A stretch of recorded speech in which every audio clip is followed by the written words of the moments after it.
Muito bom dia! Está começando mais uma aula de Ciências dos Sétimos Anos aqui com a professora Luciane. E hoje nós vamos fazer a resolução de alguns exercícios dos dois filos do reino animalia, plateumintos e nemateumintos, que estão na apostila na unidade temática de número 8. Então, peguem as apostilas na página 163 e vamos lá. Questão de número 1.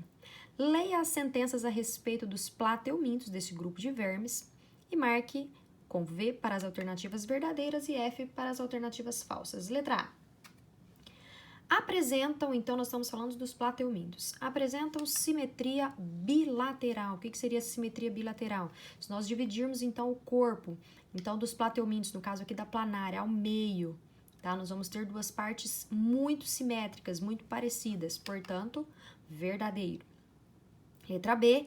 Podem ser encontrados em ambientes tanto de água doce como de água salgada e também em solos úmidos. Portanto, verdadeiros, esse grupo de vermes aí. Letra C, sua respiração ocorre por meio de trocas gasosas de célula a célula. Nós chamamos isso de um processo denominado, então, de difusão. Então, eles absorvem aqui por meio da pele, que nós chamamos aqui de tegumento, então, os gases, o oxigênio, e mandam embora, então, o gás carbônico através, então, da pele. Esse processo de difusão, portanto, verdadeiro. Letra D, os plateumintos, né, nós estamos falando dele, pertencem ao filo dos vermes? Não, verme não é um filo, tá? O filo, então, já vem falando no próprio enunciado, são os plateumintos, portanto, falso. Exercício de número 2, some as sentenças que apresentam informações corretas sobre as planárias. Primeira afirmação, possuem grande capacidade de regenerar-se. Então, pela reprodução assexuada, se nós dividirmos então uma planária aqui em diversas partes, cada partezinha dessa aqui então vai se tornar uma planária adulta que se desenvolve idêntica a esta aqui, portanto, verdadeiro. Número 2, possuem ocelos capazes de captar a luminosidade do ambiente. Então, essas duas partezinhas aqui, essas bolinhas parecendo que os olhinhos, servem então para fazer a captação de luz, portanto, verdadeiro. Aqui também nós podemos observar aqui os dois ocelos aqui em cima na parte anterior da cabeça. Frase de número 4. Realizam a reprodução sexuada e também a assexuada. Sim, a sexuada, nós temos aqui a postura, né, de acasalamento de duas planárias, aonde uma fornece espermatozoide para a outra e as duas, então, vão produzir planárias. Essa é a reprodução sexuada, trocando, então, os gametas.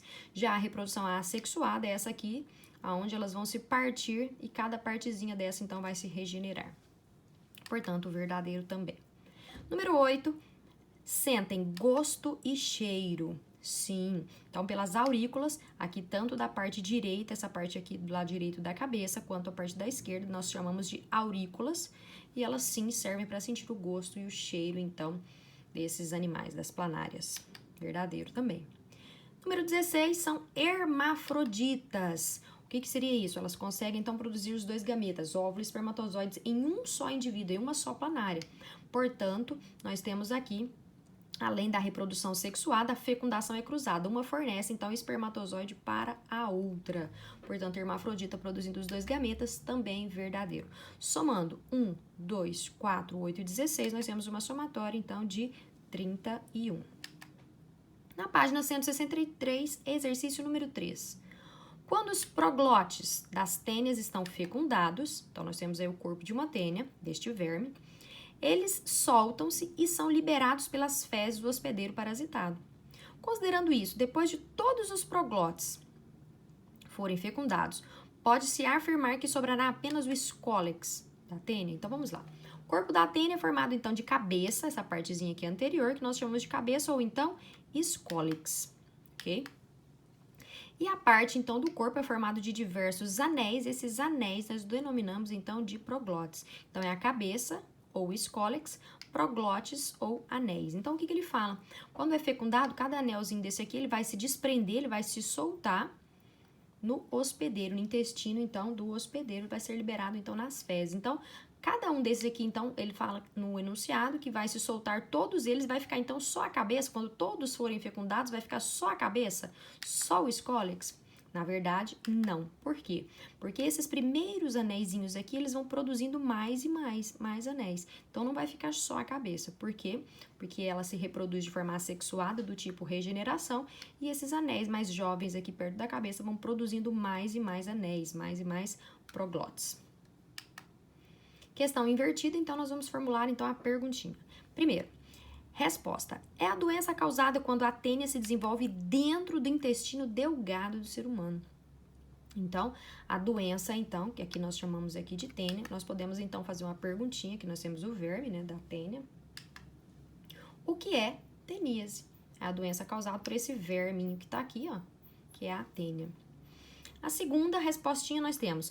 É a doença causada quando são ingeridos ovos da Taenia solium, e esse se desenvolve em cisticerco, fixando-se em diversos órgãos do ser humano, como o cérebro, os músculos e os olhos. Então, nós temos uma outra doença. Então, a teníase é quando, então, a pessoa vai estar ingerindo carne de porco ou de vaca mal passados, e nessa carne, então, vai ter as larvinhas e ela vai, então, habitar aí o nosso intestino. Isso, então, seria a teníase. No caso da cisticercose, então, por isso a perguntinha, o que é a cisticercose?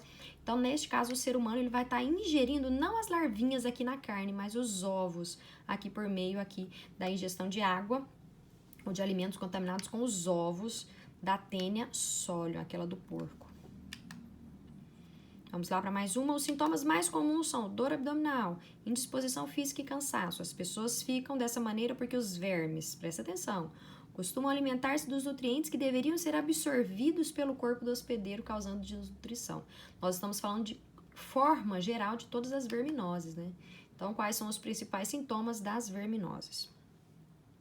Segunda resposta para a gente elaborar a pergunta, as principais medidas são de higiene pessoal, sempre lavar bem os alimentos e ter uma estrutura de saneamento básico adequada. Então, isso seria uma forma de evitarmos as verminoses. Perguntinha, quais são as principais medidas para evitar, então, as verminoses, ou seja, de profilaxia?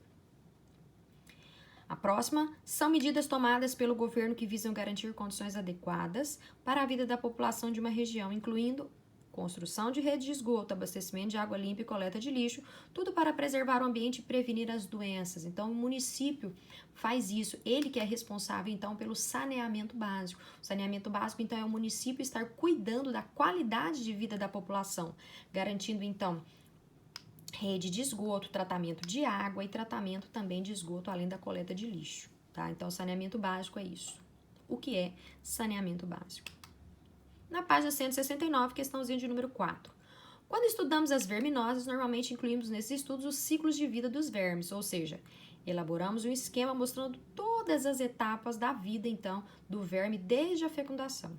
Por que é importante a gente estudar, então, os ciclos de vida dos vermes? Então, por que a gente tem que conhecer ali, ó, ele tá aqui preocupado de estar pegando, por exemplo, uma doença, tem alguém ali defecando ali próximo da água, e ali ele vai estar contaminado, aquela pessoa que está defecando pode estar contaminada, vai colocar então nas fezes os ovos do verme, se desenvolve em larva, aqui ele se desenvolve, essa larvinha no caramujo se transforma, e essa larvinha aqui vai entrar em contato na pele e vai entrar na pele dele. Então, por que é importante a gente estudar esse ciclo de vida e os demais de outras verminoses?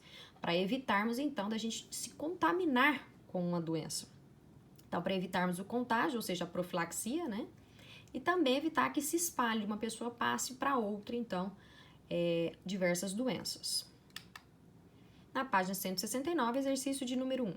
Por que a planária não pode ser considerado um plateuminto parasita? O que um parasita faz? Ele se instala dentro do corpo, ou mesmo que seja na superfície do corpo do hospedeiro, né, de outro ser vivo, absorvendo os nutrientes ali para ele sobreviver. A planária não, a planária é de vida livre. Ela não precisa do hospedeiro ali para ela poder absorver os nutrientes.